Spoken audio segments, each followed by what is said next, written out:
하나님의 사랑에 응답하는 방법이라는 제목으로 하나님 말씀 함께 나누도록 하겠습니다.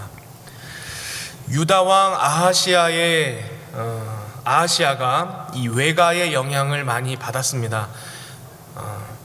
아하시아의 어머니 이 아달랴가 북이스라엘 출신이잖아요. 근데 이 아달랴의 부모가 누군가 하면 구약 성경에서 나오는 가장 악한 사람 두 사람, 아합과 이세벨의 딸입니다. 북이스라엘의 모든 죄의 중심에 이 아합과 이세벨이 있었죠. 또 이스라엘이 하나님의 심판을 받게 하는 원흉이 그들이었습니다. 그런 집안의 사람이 남유다로 시집을 왔고 또 이제 유다에다가도 그 악한 영향을 미치고 있었습니다. 그런데 하나님께서 예후라는 사람을 세워서 이 북이스라엘의 아합 집안 사람들을 심판하실 때에 이 남유다 왕이었던 아하시아도 같이 죽게 됩니다.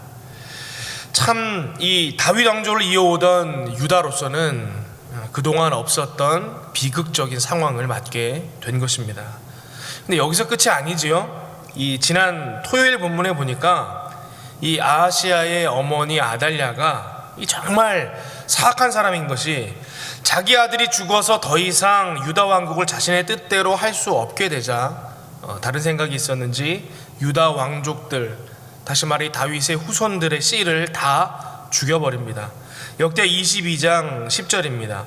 아하시아의 어머니 아달랴가 자기의 아들이 죽은 것을 보고 일어나 유다 집의 왕국의 씨를 모두 진멸하였으나, 그리고는 자신이 왕위에 앉아서 왕노릇 했습니다. 여러분, 이런 일들을 볼 때 이 역사적인 관점으로 좀 이해를 할 필요가 있습니다. 여러분, 역사적 시각에서 이 일들을 볼 때 어떤 것이 보입니까? 먼저는 하나님과의 언약이 보이는 거예요. 하나님과 이스라엘 백성, 유다 백성이 맺었던 그 언약이 보입니다. 그리고 이 사건들을 통해서 우리가 무엇을 알 수 있느냐? 그런데 그 언약이 깨지고 있구나. 우리가 그것을 볼 수 있다라는 것입니다. 하나님은 다윗과 언약을 맺으실 때에 뭐라고 약속을 해주셨냐면 그의 후손들로 그 나라의 위를 영원히 견고하게 하겠다, 그렇게 약속을 해주셨습니다. 그런데 여기 아하시아 때에 어떠한 일이 일어나고 있습니까? 그 다윗의 씨, 그 하나님과 약속이 이어져 나가야 될 그 다윗의 씨들이 모두 죽게 되는 일이 일어났다라는 거예요. 왜 이러한 일들이 일어납니까? 여러분, 생각해 보세요. 하나님은 절대로 약속을 깨시는 분이 아니십니다. 여러분, 인류의 역사를 보세요. 약속은 누가 깹니까? 사람이 깨는 거예요. 사람이 깹니다. 이스라엘 백성들이 먼저 하나님의 백성으로 계속해서 살아간다면, 갔다면 하나님도 계속해서 이스라엘의 하나님이 되어 주시는 거예요.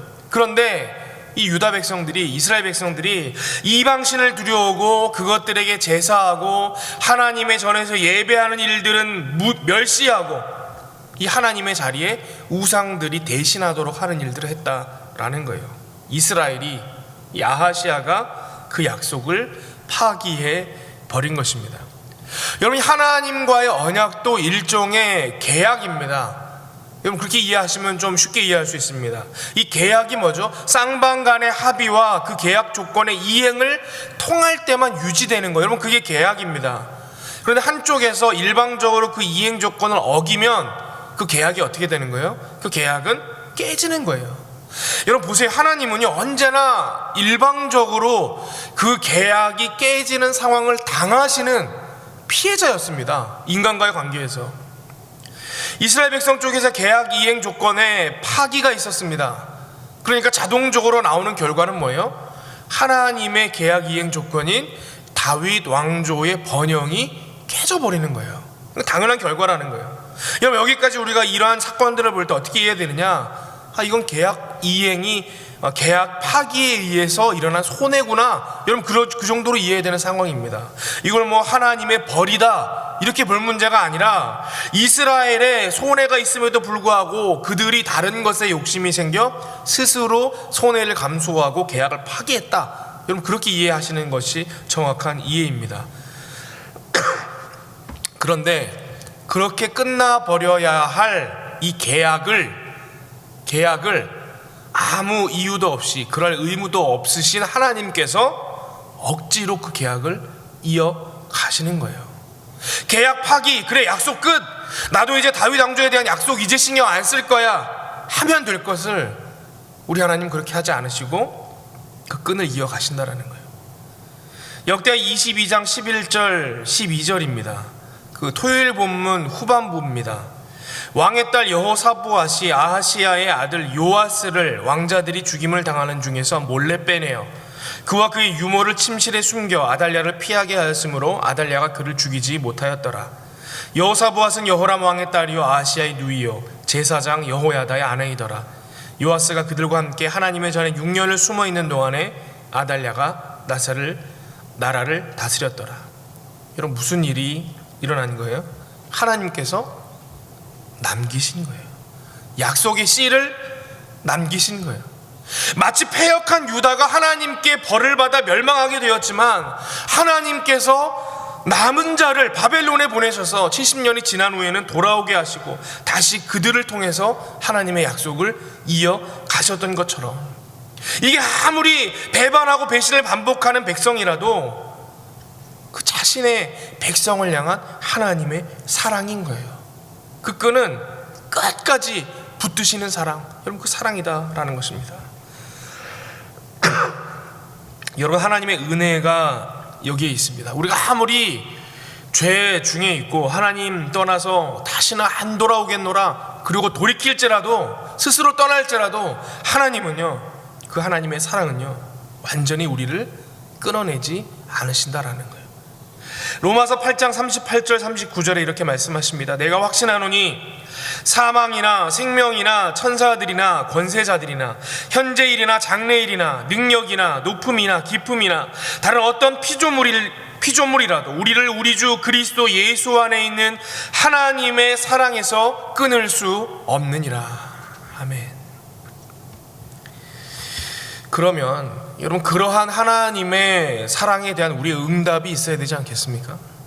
스스로 계약을 파기하고 때려치겠다고 떠났는데 그런 우리를 이제라도 그 계약을 다시 이어가길 바라시면서 하나님께서 끝까지 붙들고 계신다 그러면 여러분, 우리도 뭔가 그 사랑에 대해서 응답해야 되지 않겠습니까?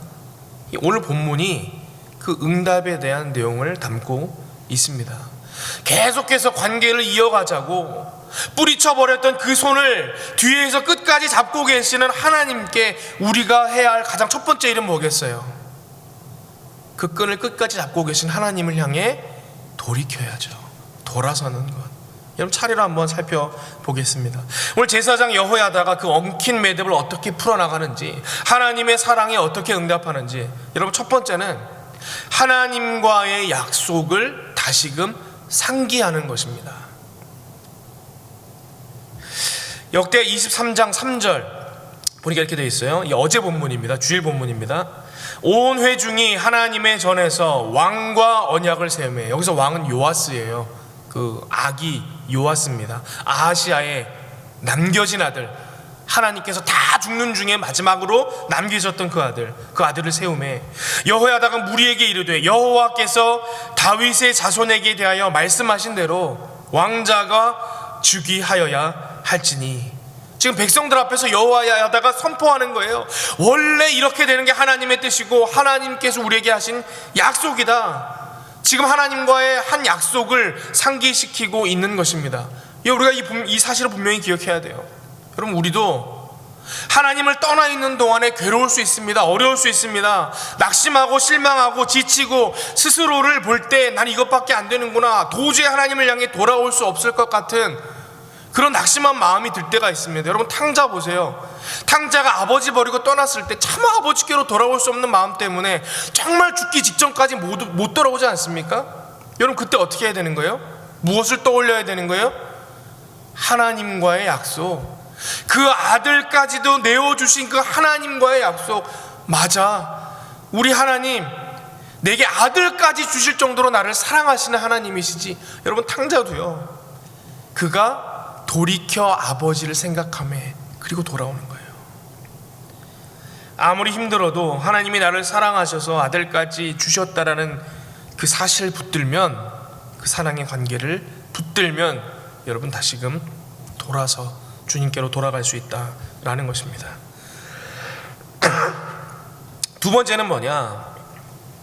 먼저 하나님과 약속을 상기시켰다면 두 번째는 잘못된 것은 고쳐야죠. 돌이켜야 합니다. 지금 하나님과의 언약이 파기된 이유가 무엇입니까? 하나님 백성 안 하겠다고 하나님 배신하고 여러분 돌아섰기 때문 아닙니까? 그렇다면 무엇부터 해야 되는 거예요? 그 돌아서게 만들었던 우상들 다 때려 부셔야죠. 여러분 그거부터 해야 된다라는 것입니다. 오늘 보면 23장 16절 17절입니다. 여호야다가 자기와 모든 백성과 왕사의 언약을 세워 여호와의 백성이 되리라 한지라. 지금 무슨 말하는 거예요? 이제는 우리가 다시금 하나님의 백성이 되어야 한다. 그리고는 여러분 말로만 하고 거기서 그쳤습니까? 아닙니다. 스스로 움직여 다 뜯어 고쳤습니다. 뒤이어 나오기를 17절에 온 국민이 바알의 신당으로 가서 그 신당을 부수고 그의 제단들과 형상들을 깨뜨리고 그 제단 앞에서 바알의 제사장 맏단을 죽이니라. 여러분 그 이후에도 쭉 내용을 보세요. 우상들 다 철폐해버리고 나서는 뭐합니까? 하나님을 향한 예배 제도를 정비하고 다시금 하나님 앞에 온전한 예배를 회복하기 위한 노력들을 해 나간다라는 것입니다. 하나님의 사랑에 응답하는 두 번째 방법, 여러분 돌이키는 것입니다. 여러분 돌이킨다라는 게 뭐예요? 회개하는 것입니다. 눈물 흘리며 잘못됐습니다 먼저 용서를 구하는 것 뿐만 아니라 스스로 잘못된 것은 뜯어 고치고 더러운 게 있으면 깨끗하게 빨고 추악한 것이 있으면 끊어서 던져 버려야 합니다. 이렇게 적극적인 회복의 노력이 있어야 한다라는 것입니다.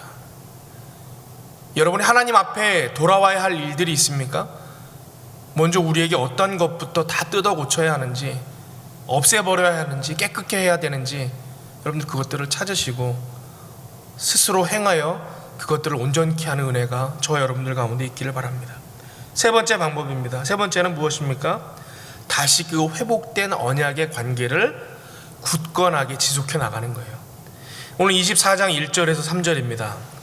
요아스가 왕위에 오를 때에 나이가 7세라 예루살렘에서 40년 동안 다스리니라. 그의 어머니 이름은 시비야여 브엘세바 사람이더라. 제사장 여호야다가 세상에 사는 모든 날에 요아스가 여호와 보시기에 정직하게 행하였으며 여호야다가 그를 두 아내에게 장가들게 하였더니 자녀를 낳았더라. 여러분 이제 다시금 하나님의 약속이 이어지도록 요아스를 왕위에 앉혔습니다. 그리고 다시 잘못된 길로 돌아가지 않도록 예배 중심, 성전 중심의 삶을 이어갔다. 그러한 가운데 그들이 평안을 누렸다. 그렇게 기록하고 있지 않습니까? 여러분 오늘 본문이 여러분이 역대기를 읽을 때 늘 그런 관점을 가지고 보셔야 돼요. 이 역대기를 누가 누구에게 어떠한 상황이 있는 이들에게 썼습니까? 정확하게 누가 썼는지 모르죠. 그러나 에스라와 같은 제사장 중에 한 사람이 썼을 것이다. 우리가 그거 알 수 있지 않습니까? 제사장이 누구에게 쓴 거예요? 포로기를 마치고 돌아온 유다 백성들에게 쓴 거예요. 근데 그들이 지금 어떤 상황이에요? 황폐한 유다를 재건해야 되는 상황입니다. 성전을 수복하고 하나님을 향한 예배를 회복하고 그들의 믿음을 온전케 하고 다시금 하나님께로 돌아가 그 언약의 관계를 이어나가야 되는 상황에 있는 중이라는 것입니다. 여러분 그런 백성들에게 이 주어진 역대기를 볼 때에 어떤 의미가 있었겠습니까? 그들이 보면서 무엇을 느꼈겠습니까? 여러분 그런 관점을 가지고 봐야 된다는 거예요. 여러분 그때 중요한 게 뭐겠어요? 다시금 하나님의 약속을 붙들고 잘못된 것은 고치고 그리고 이제는 그 회복된 관계를 이제는 다시 견고케 해나가야 하는 것. 여러분 그게 중요한 것이다 라는 거예요. 원래대로 다윗의 후손인 요아스가 왕이 되고 그리고 이 요아스는 이후에 무엇을 또 하는지 아십니까? 내일 본문에 나오는데 황폐해진 하나님의 성전을 다시금 수복합니다. 보수합니다. 그가 보니까 7세 왕위에 있기까지 대제사장 여호야다와 자신의 고모죠 여호야다의 아내 그 밑에서 6년을 살았다 그러잖아요. 성전에서 숨어서 살았습니다. 다 보이는 거예요. 어디가 문제가 있고 어디가 망가졌는지 그걸 다 고쳤다라는 거예요. 그리고 다시금 백성들로 헌신하게 하고 예배하게 하였습니다. 지금 이 말씀을 처음 접했던 그 유다 백성들이 이 본문을 볼 때 우리도 이것을 해야 되겠구나 여러분 깨닫지 않았겠습니까? 물론 더 뒤에 가면 이 요아스도 연약해서 넘어지는 일들이 일어납니다. 여러분 인간은 연약하기 때문에 늘 넘어지기 쉽습니다. 이게 자기가 스스로 하나님을 버리는 일들이 일어난다라는 것입니다. 계속해서. 그런데 하나님은 절대로 하나님 싫다고 버리고 간 우리들인데도 우리를 그냥 보내시지 않습니다. 돌아오길 바라는 신락 같은 희망이라도 붙들고 끝까지 기다리신다라는 거예요. 저도 그렇고 여러분도 그렇고 죽을 때까지 아마 이 실수를 반복할 것입니다. 그때마다 오늘 말씀 붙들고 기억할 수 있기를 바랍니다. 사랑의 하나님과 맺은 약속을 붙들고 지금의 죄악에서 돌이켜 회개하고 그리고 다시금 하나님의 백성으로 살기 위해 애쓰는 것, 여러분 그것이 우리를 마지막까지 기다리시고 구원하시고 하나님의 백성이라 인쳐주신 그 하나님의 사랑에 대한 우리의 응답인 것입니다. 삶 가운데서 하나님의 사랑에 온전히 응답하시는 저와 여러분들 되시기를 바랍니다. 함께 기도하겠습니다. 하나님, 우리는 미련합니다. 우리는 연약합니다. 하나님은 끊임없이 우리를 품으시고 우리를 붙드시고 우리를 이끄심에도 우리는 끊임없이 하나님을 배반하고 하나님에게서 멀리 떠나고자 하고 다른 것이 좋다고 그것들을 따라가게 됩니다. 그러나 그러한 중에도 하나님, 독생자 아들까지 주시며 우리를 사랑하신 그 하나님의 사랑을 기억하게 하시고 돌이키게 하여 주시옵소서. 돌이킬 때는 우리의 모든 악한 것들 다 찍어버리는 결단이 있게 하시고 돌이킨 이후에는 하나님과의 그 관계, 하나님 백성으로서의 삶을 견고하게 이어나갈 수 있는 은혜가 우리에게 있게 하여 주시옵소서. 그래 온전히 하나님의 백성으로 하나님의 사람으로 하나님 나라가는 그날까지 우리의 삶을 이어나갈 수 있는 은혜의 백성들 되게 하여 주시옵소서. 감사드리며 모든 말씀 예수 그리스도의 이름으로 기도하옵나이다. 아멘.